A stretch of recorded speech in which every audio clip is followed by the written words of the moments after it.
Yeah, this storm system ripped through a 170-mile stretch along the Mississippi Delta, covering the states of Mississippi and Alabama. I'm in Rolling Fork, Mississippi, which is just about the hardest hit town. At least 12 people have died here, and it's easy to see why, given the scenes of utter devastation. This place has been completely pulverised in part. If I just bring you over here, you can see the clean-up operation has already begun.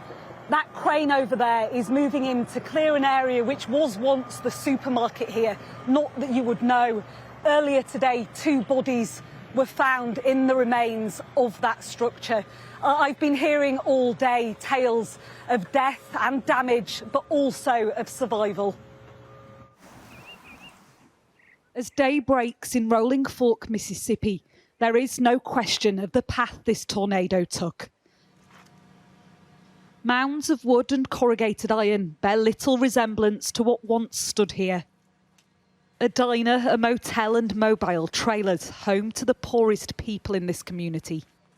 All I could feel was blood running down my face, and it was raining. Loretta has just been discharged from hospital. It's the first time she's returned. I heard something like a roaring train, and I started back towards my kitchen, and something told me, hit the floor. So I just hit the floor, and I started crawling. As I was crawling, I was praying to God.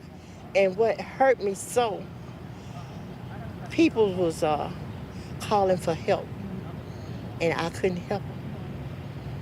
And some of them died, and I couldn't help them. Amid the loss, tales of escape are everywhere in Rolling Fork. Perhaps the most miraculous of all at Chuck's Diner. 9 people crammed into one half of this walk-in refrigerator. Tracy, the owner, doesn't know how long they were there for. My daughter and my sister both sent a text urging us to get to a safe place.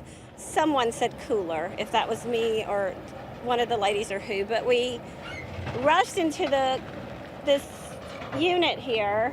We rushed into the cooler side of it. There were 9 of us in all, and my husband helped guide us all in there really quickly, and he went to close the door, but the wind kind of took the door from him.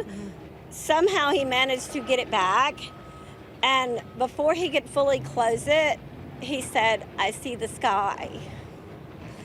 And that just meant our roof was gone. 200-mile-per-hour winds left little here untouched. In the deeply religious Mississippi Delta, evangelical Christian groups are leading the relief effort. But there is no hiding the deep racial and economic divides here. 1/5 of the mostly black people in Rolling Fork live below the poverty line. That's all I could get out of there. Erwin could only salvage a suitcase from what remains of his mobile home. Everything just ripping off around you, and all you got is what you laying on. I don't know what it's going to take to get this town ever back to what it was. The search and rescue operation is continuing, but this is most likely now a recovery mission to find those who, against such a violent storm, stood little chance.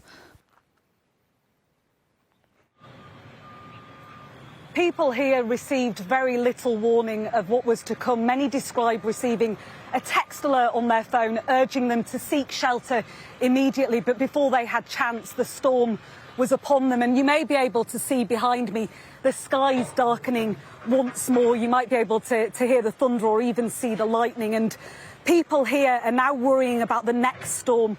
Thunderstorm and hail warnings are in place across this state, with even the potential for more tornadoes, particularly in the southern part of Mississippi.